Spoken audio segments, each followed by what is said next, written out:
Welcome to the Kick Sugar Coach podcast. Join me each week as I interview experts who will share the science of sugar, sugar addiction, and different approaches to recovery. We hope to empower you with the information and inspiration, insights, and strategies you need to break up with sugar and fall in love with healthy whole foods so you can prevent and reverse chronic disease, lose weight, boost your mood and energy. Feel free to go to my website for details on my coaching programs and to access free resources, kicksugarcoach.com.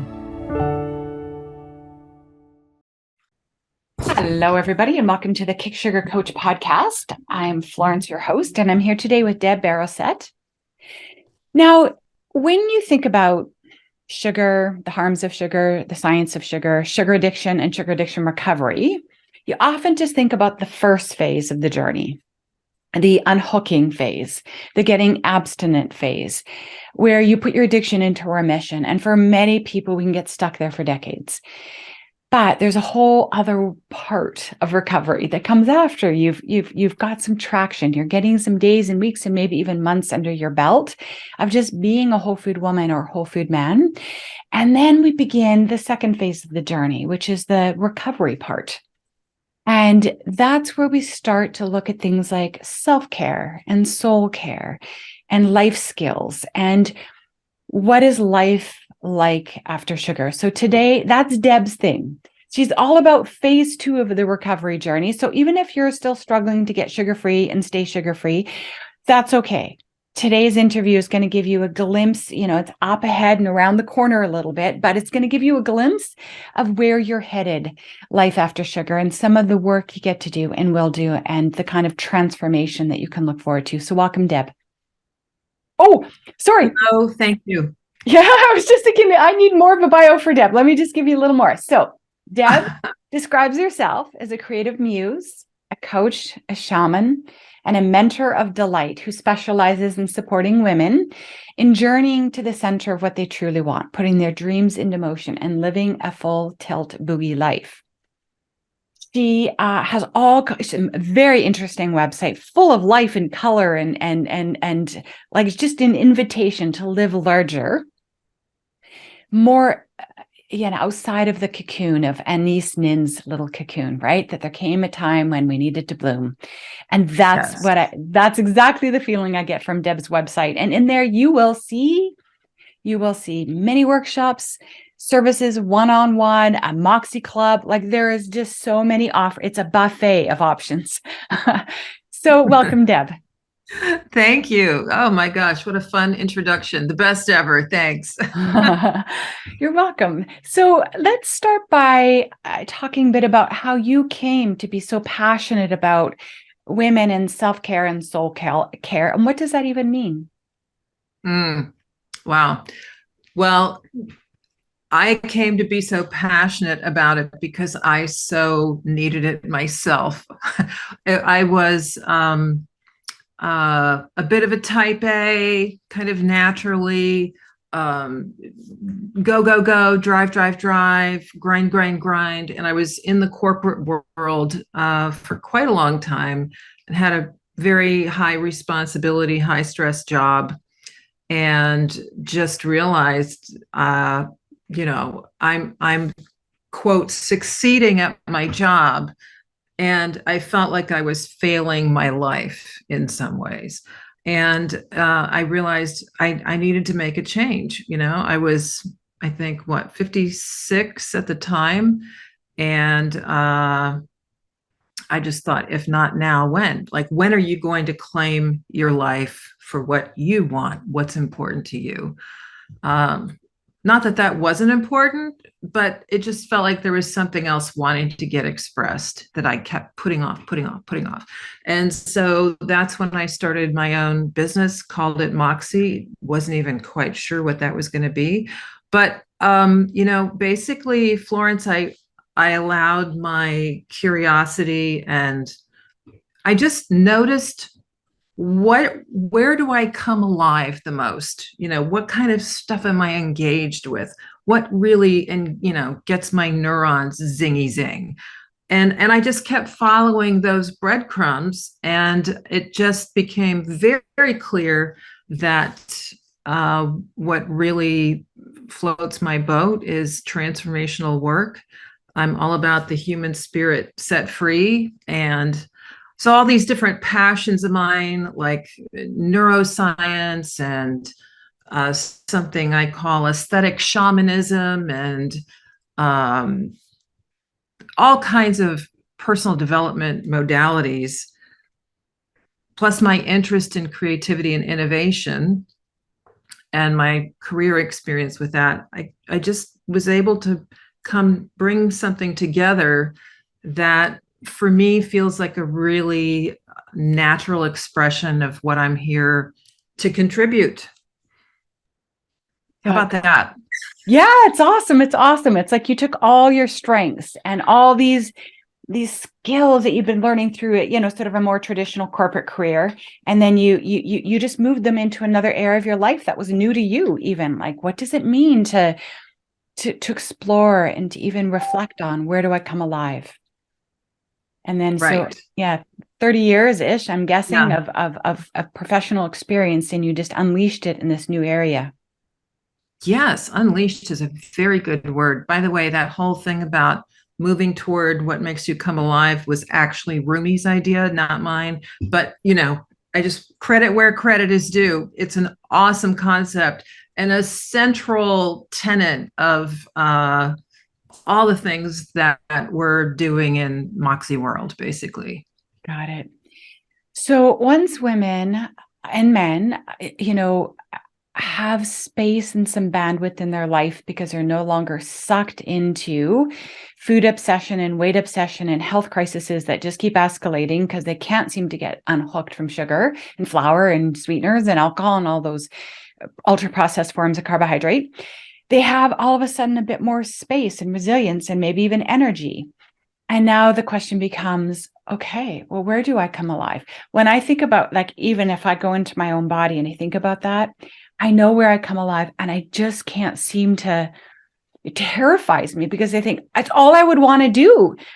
It's all I would want to do. And then I think it feels overwhelming to me, and I can almost feel a bit of a collapse happen because I think, oh, I would drop balls and I would stop being responsible. Like, all I want to do is write, Deb. I just want to write books. I just want to create Oh, content. oh, And oh, I mean, Florence. it sneaks into little places, but it can't take up my whole day. And so how do you tell us, where do we begin if we're going to ask ourselves Okay. questions? God, what Yeah. a great, great question. And now I'm so committed to you writing. After, I mean, one of the things you want to pay attention to is like when we're talking about something we're so passionate about, we literally come alive. And you were just like leaping off my Zoom screen just now, talking about being a writer. So clearly, this is something that wants to happen. So, a great place to begin is by recognizing that anytime there's a new possibility coming in and tapping us on the shoulder and saying, come on, come on, come with me. What happens is our brains are wired for survival. Our brains do not give one little whiz about our happiness, our fulfillment, our joy, any of that. It's all about keep her alive, keep her alive, keep her alive. And how it does that is it keeps us in that little cocoon, or it tries, right? But here's the thing: when we know that that's the case, when I know I got a brain and it's wired like other humans' brains, where it is risk averse, pro security, any change is turned into fear by our brains. So when we know that, like when we know that, if, for example, I were someone who was passionate about writing, but had not actually taken the plunge and said, yes, by God, this is the moment I'm starting now.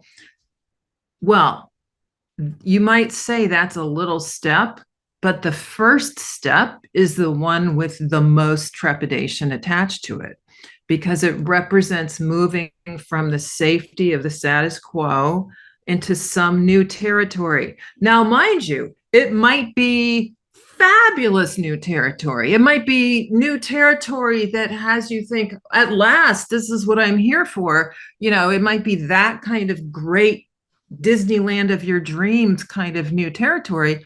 But your brain is going to say, yeah, but we don't know that. You can't guarantee that. You can't be sure of that. And so it slams on the brakes. So what use is that? I mean, if we know that, it's like driving a car when you know it pulls to the right. You just compensate a little bit and keep it on the straight and narrow. Same thing with our brains.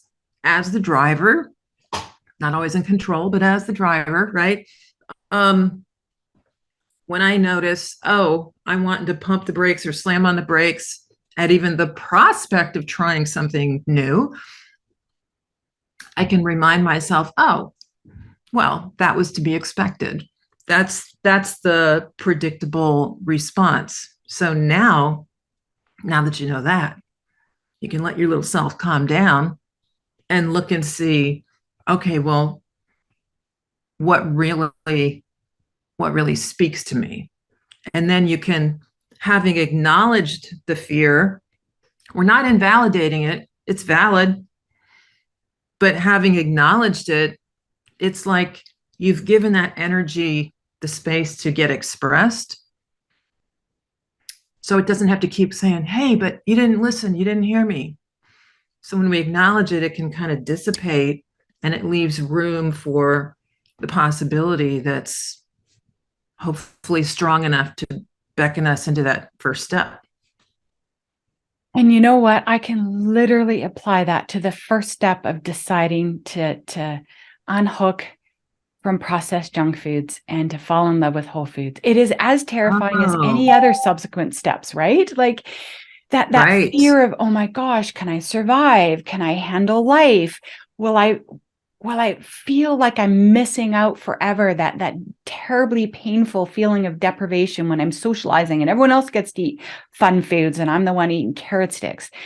And all of that terror, stops us. And it's so interesting that it's the same process, except once we move through that terror and discover, oh, actually, this is better. I've done this long enough to know that I prefer life as a whole food woman. And then the next thing is going to come up. All right, well, let me think about what other areas of my life that I want to up level. And that same experience of being terrified, the brain freaking out, saying, stay safe, don't move. Yeah, will happen all over again. Yeah. But I mean, it's so true what you said about how it's not like a one and done thing. Like every time we go into something new, it's like that. But the cool thing is that over time, we can expand our capacity for the right kinds of discomfort. So it becomes evident to us the longer we live, the more we've tried new things and survived, the more we can tell ourselves, oh, I see how this works. Like when I muster the courage to trust in the possibility of a positive outcome, even though I might not have any evidence for that, or even might have evidence to the contrary. But when I trust that that's actually possible and take some step in accordance with that, life tends to turn out pretty well. Wow, And right. it does. It makes sense to me again. So I'm going to translate it into people who might still be in sort of phase one of this, where sometimes clients will hop on Zoom with me, or potential clients are just kind of checking out their options. And I will ask them a few questions and I'm trying to figure out, are they doing this? Are they trying to move forward with getting sugar-free because they feel like this would be a good thing? They're kind of jacked up and they're sort of passionate and excited. Or they've read some science or they've heard some summits and read some books and they're like, I think it would be wise and prudent and good, sure-footed to eliminate, if not, significantly reduce, if not eliminate my consumption of sugar. And I'm looking for help for that. And I think, wow, neither of them are ready yet. They're not. There is a whole other level. It is like, it is a pull, it is a calling, it is an inner knowing, and it Mm, is never going to go away. Like that, once that's been ignited, you're hooked. Because it will mm. just, you will never end your day in peace as long as you're continuing to eat sugar, because some part of you is awake and has said, this is our next level. Let's get to it. Right. So, yeah. It's like you can't unsee it, right? Yeah. Right. Yeah. You Like can't unhear once, that calling. yeah, yeah. Once you've heard it, once you've seen that possibility, you can no longer, your soul knows, Right. Yeah. Yeah, And you that's know, and really you great. know, and when it's deep in your bones, you've got no choice. You just when you're ready, you step on the path and find the resources and the approaches that support you. So let's talk a bit about self-care before we even get to soul care, because I think self-care comes before soul care. What do you think? Are they sort Oh of gosh. simultaneous? I think we don't want to neglect either one, really. I Yeah, think they yeah. all come together, ideally. Okay, but what's the difference between self-care and soul care? Well, I self-care for me is a broad term that basically references all the different ways we care for ourselves. That can be anything from how we use our time to the bubble bath to you know all these different things, right? Going to get yourself flowers. Soul care is what I consider to be self care specifically for the spirit. In other words, um, that essence, that part of you that feels connected to all of it, um, that kind of thing, right? Matters of, you know, it all kind of involves things like intuition, uh, tapping into inner wisdom, becoming. It's also about giving yourself the grace and the compassion that is necessary for us to really be who we're meant to be. Mm. Fullest expression of all those creative longings and interests and Yes, mhm. exactly. So let's say somebody is struggling with even some basic self-care, like getting to bed on time and exercising every day and staying hydrated and eating whole foods. And where would you start someone to sort of get their feet under them with those basics? Yeah, I think one great way to get started is to just think in terms of your energy, like just kind of paying attention to it. And by energy, I'm not just talking about, your like get up and go kind of energy. I'm talking more like your frequency bandwidth. So, for example, we could consider the frequencies down here to be what a lot of people think of as sort of the more negative, depleting energies like feeling resigned or frustrated or fearful. So I'll just refer to these in general as fear, right? And then we have the energies up here that range from courage up through engagement, innovation, and synchronicity. And I'm just going to call all that love. So we've got fear energy, love energy. So how do we use that? So a great way to start really becoming mindful in a way that impacts your daily life is to start paying attention to, as you're doing something, where am I coming from right now?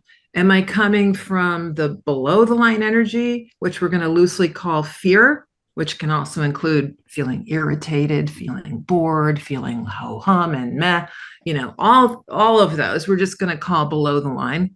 Or am I coming from somewhere above the line? Am I engaged? Am I having a good time? Am I seeing if other people are having a good time?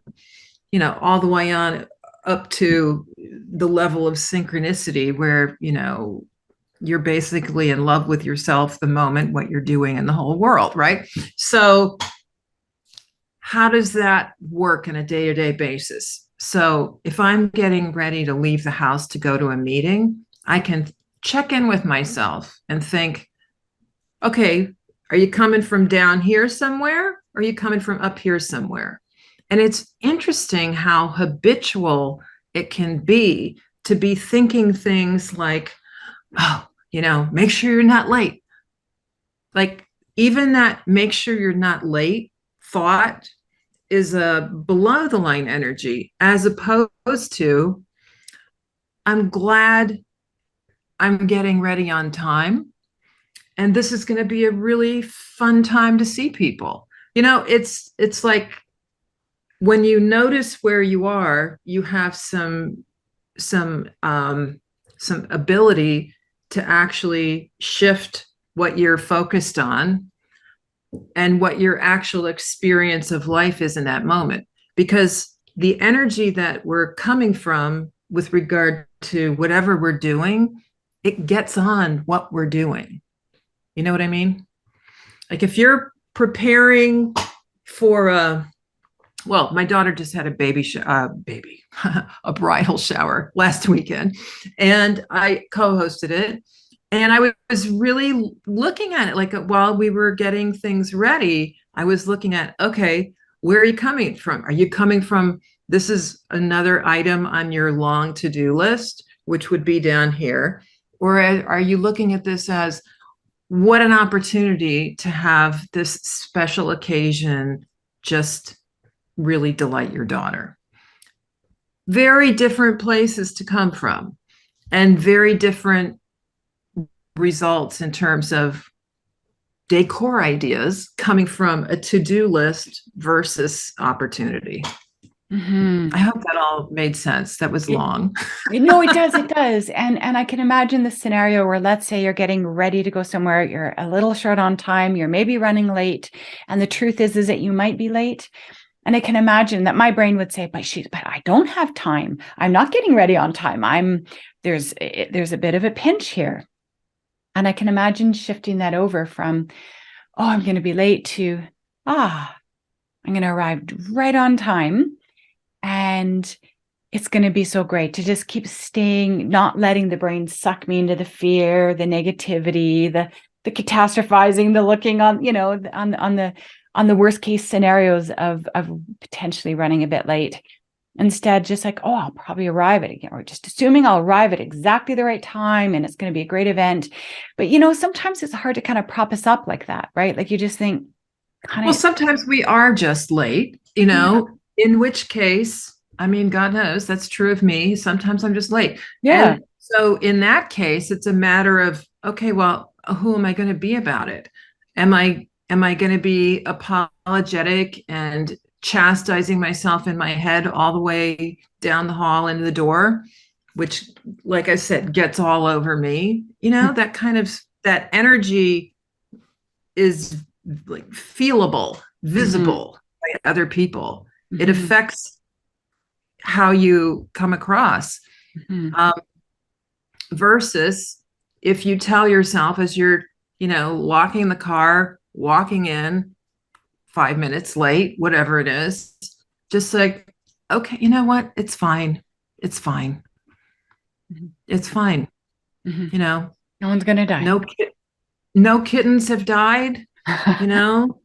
The meeting will go on. People will look up and say, hey, and go on. It's like, it's not the end of the world. Move on. And this is so empowering, because so much of the time our suffering comes from what we tell ourselves about what's going on, not what's actually going on. And so often those are just old patterns, sometimes multi-generational. So absolutely. Yeah. When people are thinking about, okay, I know I need to make lifestyle changes. For us, it starts with food. If that's way off and it sucks us into long-standing, frustrating behaviors with food, then it starts there.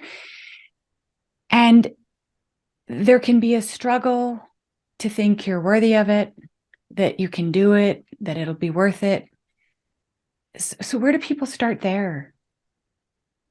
Well, in the work that I do, there are three what are called core wounds identified. One is shame, one is abandonment, and one is betrayal. With the notion that all of us have one of those that tends to be kind of the default when we are feeling pressured or threatened or upset. So why I bring this up is that each one of those, I think of them as tender spots. Like you could poke me here and poke me here and I'm fine. But if, you poke me in shame, if I'm going to react to that one. Right. And so the cool thing is there are different kinds of healing you can bring to each one of those. But the one for shame, which is honor, is so powerful that it affects it's healing for all of them. So we don't even have to have any idea what our own personal core wound or tender spot is to know that we all have one, and that honor is like a healing balm for all of it. It's very powerful. So, okay, that's one thing to know as a concept, but how does that, come into use in your daily life? Well, here's the concept that I have used with lots of people to great effect, super impactful. And it sounds simple, but it's big. And that is to practice treating yourself as the guest of honor in your own life. So if you think about, if you have a guest of honor coming over, whether it's a hot date or somebody you really admire, a mentor, or a good friend has come a long way to visit you, you go around, you pay a lot of attention to everything, right? Like, what do you do for a guest of honor? Yeah, I fuss over the details. Absolutely. Right, Yeah. right. Like Yep. for me, it's going to be the right goat cheese, the white wine, the lighting, the candles, boom, boom, boom. So can you imagine what it's like when we start getting that attentive to our own experience of life, that we actually consciously create our own experience, whether it's regarding your environment, your home environment is huge. When you start looking at, oh, that fancy pillow I never pull out, that's going on my bed tonight. I'm pulling out the awesome bath sheets, not the cheap ones, the expensive plush lush ones. I'm using them. And when you start doing that, and it sounds like, oh, well, the towels, that's going to change my life. Well, guess what? It has a cumulative effect, because what it's about is you actually honoring yourself, your body, your health, your well-being, your mood, your desires, all of it. And it's just, people transform out of just that. Incredible. It's so funny. I had a visceral body reaction at first. I was like, oh no, that's not me. I'm not like Mishishi spa. Like I can't. But then I was like, oh, by the time you ended, I was like, right, this isn't about that. It's about feeling like I'm cherished. And Yes. what's meaningful cherishing to me? Maybe it's not the plush this, or maybe it's not the bubble, but maybe it's a walk in nature. I don't know, right? But what is that makes me feel like I'm worthy of being cherished? And that slowly over time, in the act of cherishing ourselves, honoring ourselves, listening, seeing ourselves, and fussing over the details in our lives, that we begin to sort of heal shame and betrayal and abandonment. Wow. Yeah, it's really powerful. And it, you know, I've seen so many different forms of it. I think it's useful to kind of touch on a couple, because it gives people, like you said, a broader sense of what we're talking about. So Mhm. for some, it has to do with setting boundaries in their lives. Right. and saying no to things that they really don't want to do. That's a way of honoring yourself. For some people, it's, um, you know, pulling out the paint set and saying, yes, I'm setting this up. Yes, on the dining room table, and I'm painting today. And that's what's happening. And that's a beautiful way to honor yourself. Nature is huge. Beauty is huge.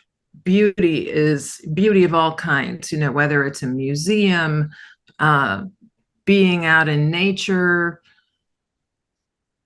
all of those. For some people, it could be, going into a textile store and just seeing all the color and the texture, just sort of a sensory whoo.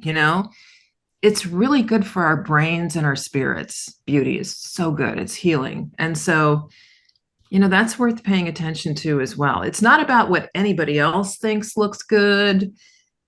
Oh, another way to treat yourself as a guest of honor, how you put yourself together. That is amazing. Like having some fun with it. Like just think of yourself as a walking little work of art. You get to be a little bright spot in some people's day walking through the grocery store. And it's really enlivening when women start, not just women, anybody, when anybody starts doing that. Um, they just, they also feel very seen. You feel seen and appreciated. And, you put on something that you just really love, and people will say, you look so great today. And it's what they're responding to is not the article of clothing. They're responding to your whole vibe because you are operating at a high frequency and people feel it, they sense it. Totally. Absolutely. What about for people who are so stressed, they can't even imagine trying to squeeze anything more on their plate, let alone some she self-care? What would you say to that? Oh, I would say rest is huge, huge, huge. Um, a lot of times, soul care has to do with um, protecting some space, some quiet, some reflection time, some time to just be. I mean, when we're stressed, when we have too much stress, we basically need to kind of bring it back. We don't want to throw more stimulation on top of that. And so it's time to give your whole nervous system a chance to just kind of, settle down. Mhm. And here's the really great thing about that is to have that come from love as opposed to, I really don't have time to be doing this right now, but I'm going to do it anyway. Like what we want to be doing is speaking to ourselves like we're the most loving parent in the universe.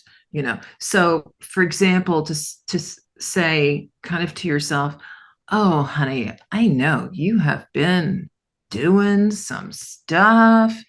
It is time for you to you need to just lie down, you need to curl up, here's a soft blanket. You need to just take some time for yourself. Don't worry about anything else for a while.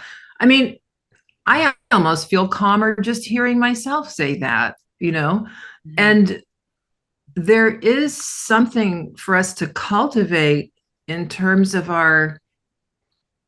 um, our ability to not just be aware that we speak to ourselves, because we do constantly all the time, but to shape how we speak to ourselves. And when we consciously shape how we speak to ourselves, um, it it literally alters your experience of life, because all of a sudden you have the experience of having an ally with you all the time versus feeling alone in a world barraging you with judgment and criticism. Mhm. Especially the vicious inner critic that can be a tyrant. So it's sort of Oh, like taking control of the self-talk and making sure that even if it feels awkward and you just do it a little bit to begin with, that you make a point of speaking as though you're cherished. absolutely. Yes, Mhm. absolutely. Um, and look, I totally get how someone would be reluctant to do it. Okay. Because I'm one of those, oh, I'll just do it in my head and it'll be fine. But then I'll tell you what's really powerful is you grab a pillow. If you really want to benefit from this, you grab a pillow. Hang on. I have a pillow I keep right here just for this purpose, right? You can grab a pillow and look down in the little face and imagine you're speaking to a little one, right? Like in your case, a little girl. And it's you.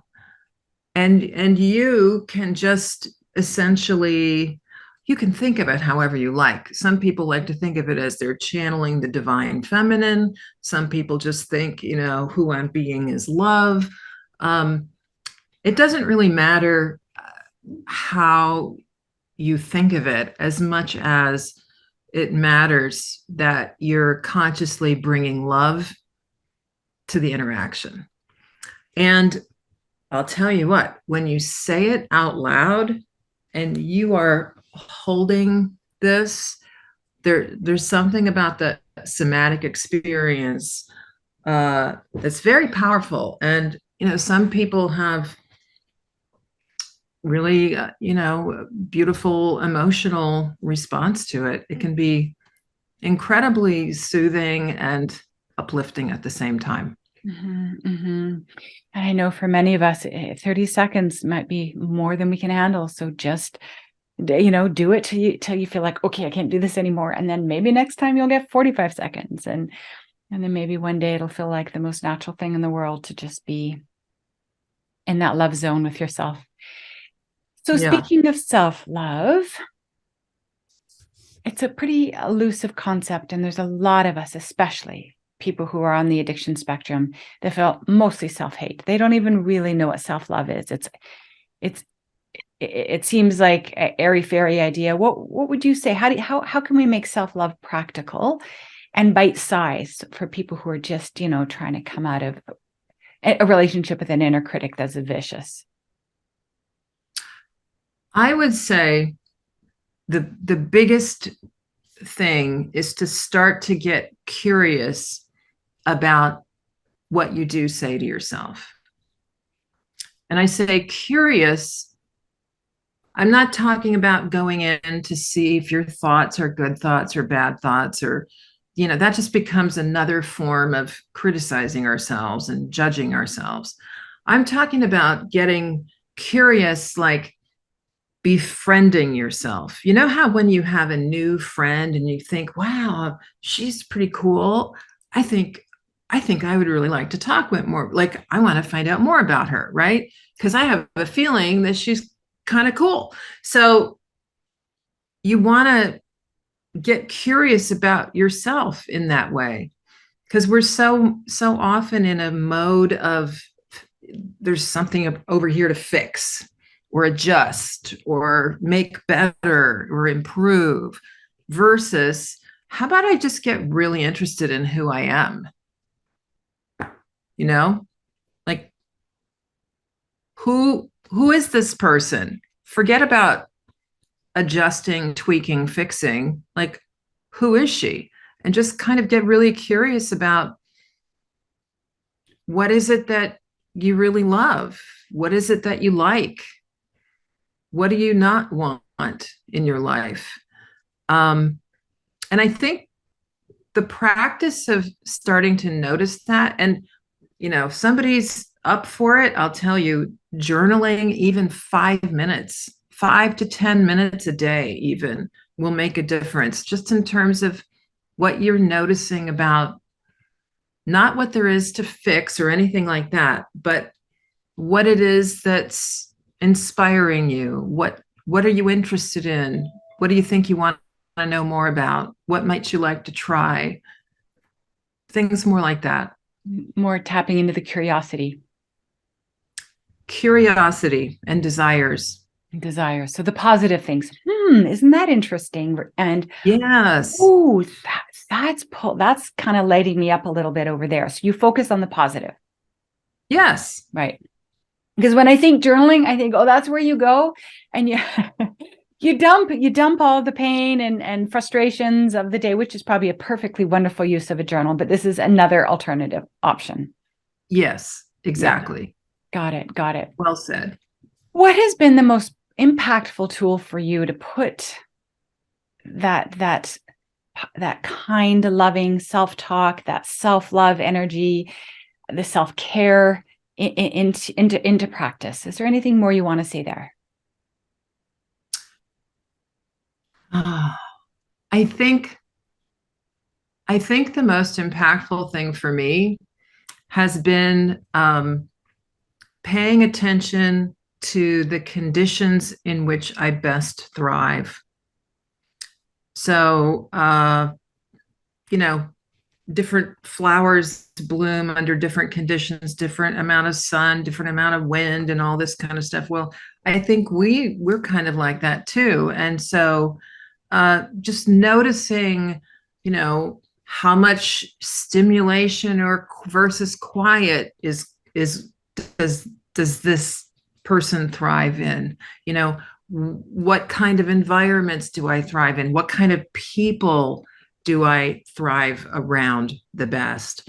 I think, kind of being the gardener of your life, so to speak, and paying attention to what has you grow and thrive and do more of that is a really impactful way to kind of across the board, um, nurture wellness in your being and your life. Which is so essential after we break up with sugar, because it's one thing to get sugar free and it's a whole other kettle of fish to stay sugar free, but to thrive sugar free, this is the work we need to do. It's a guarantee that you'll go back to sugar if you don't do this next level of work, that you up level your capacity, your self-talk, your capacity for self-love, your capacity to make time to journal on the things that light you up and get you curious about what's working in my life and where can I up level it and what can I do better and where do I feel like I'm the most calm or present or happy, and to just do that. I love. This is a quote that comes out of the exercise sort of fitness world, and I've tweaked it a tiny bit, but it's don't get upset about the results you didn't get for the work you didn't do.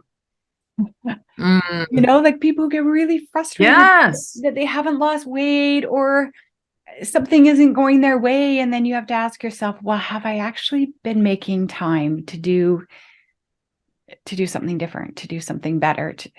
Yeah. And if you're not, you're probably not going to get the results you're looking for and you'll be all frustrated, but it can be simple. Well, if you're honoring yourself, then it becomes easier to find that time. You see what I mean? Because it shifts it from something I should do to, oh, this is one form of love. This is a gift I'm giving myself. This isn't a chore. This is a treat. Yes. That can make such a difference for people. Because there's no willpower required to do what we want to do. The trick is to figure out how to want to do the self-care, to do the timeouts, right? And framing it in a way of, there's another quote I like, that if you think you don't have time for self-care, you don't have time because you're not doing self-care. Right. That whole irony of we think, well, I'm too busy, Florence. I've got 3 kids. I've got a full-time job. My husband's got cancer. Like you just think, oh, right. Like where does a woman fit in 5 minutes for herself in that scenario? But the truth is you don't have 5 minutes to yourself because you're not taking 5 minutes for yourself, which will allow you to have perspectives and downloads and capacities to draw boundaries and say no. But when we're just spinning around, it's like, if you want something done, ask someone who's busy. they'll find a way to squeeze it on their schedule, right? Because they've just learned to Right. drive and do and until they crash. That's right. Until they crash. Exactly. Um, yeah, we don't want people crashing.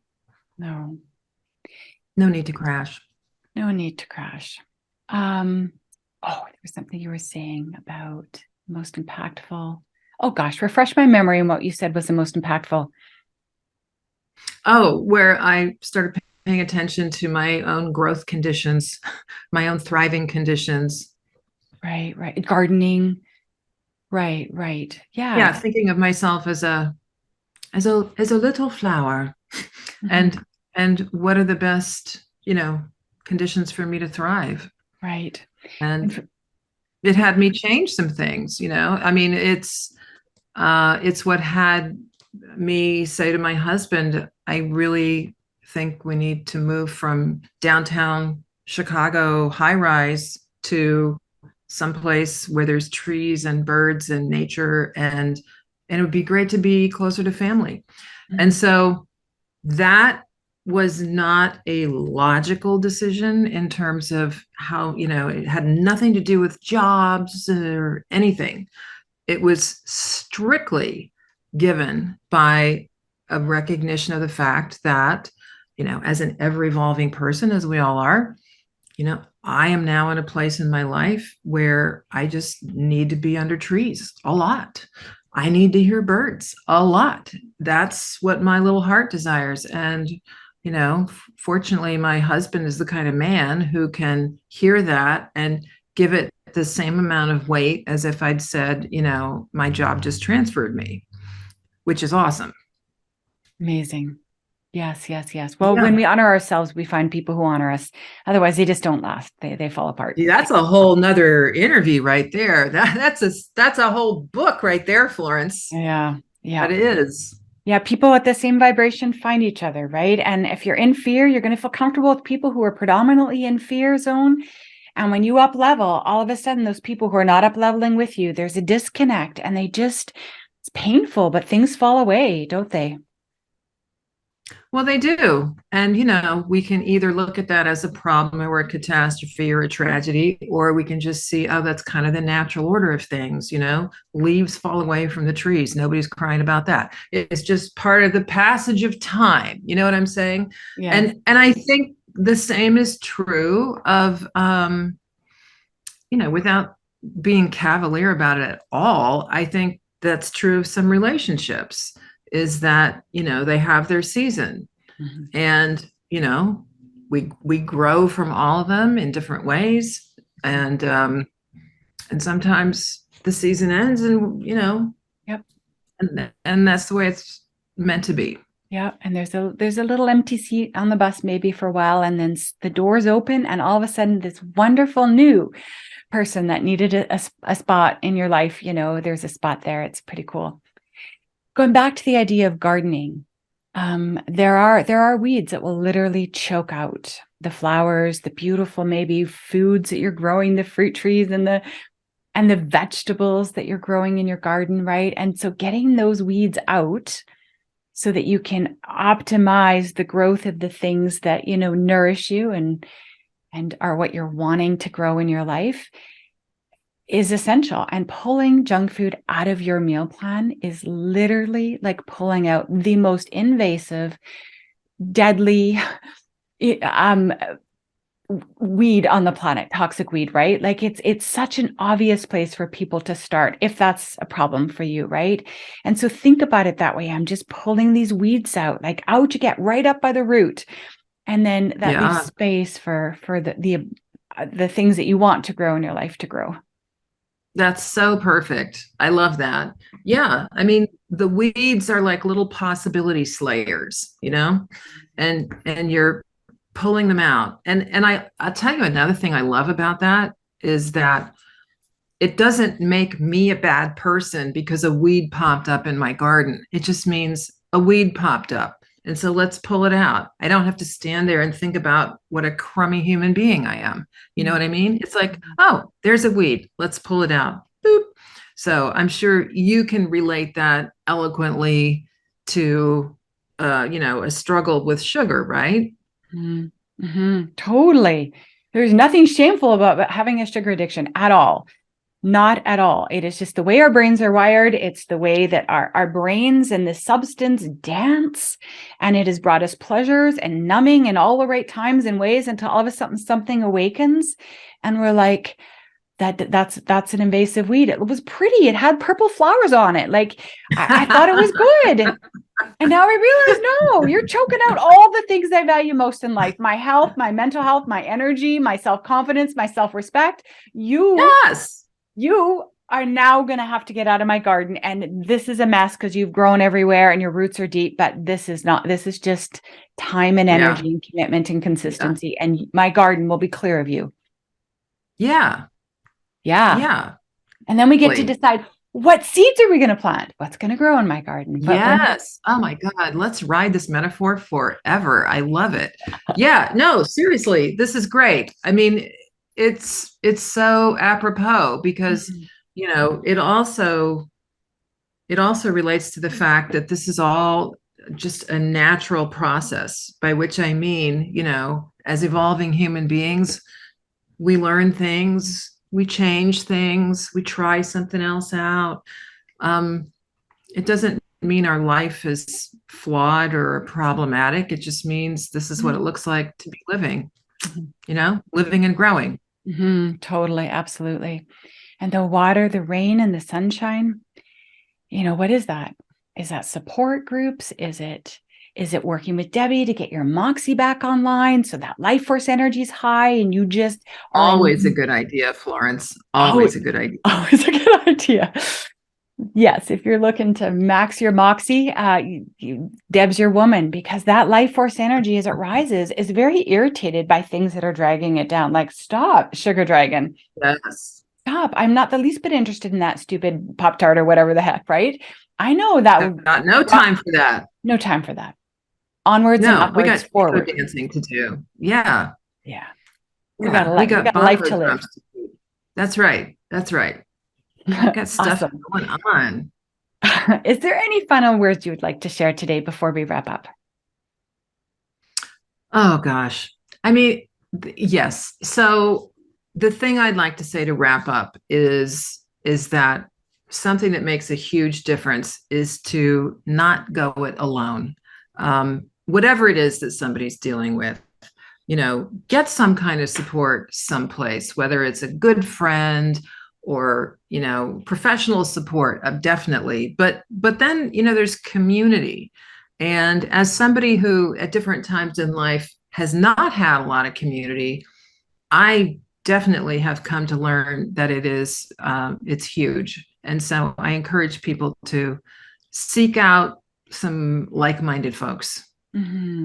Wonderful. Thank you so much. Thank you for this wonderful interview. And thank you for being a woman that can catch us as we just start unblooming, right? To catch us and collect us and connect us and just keep us moving along on our little up-leveling life. Absolutely. I love that. Thanks, everybody, for tuning in today. Thank you.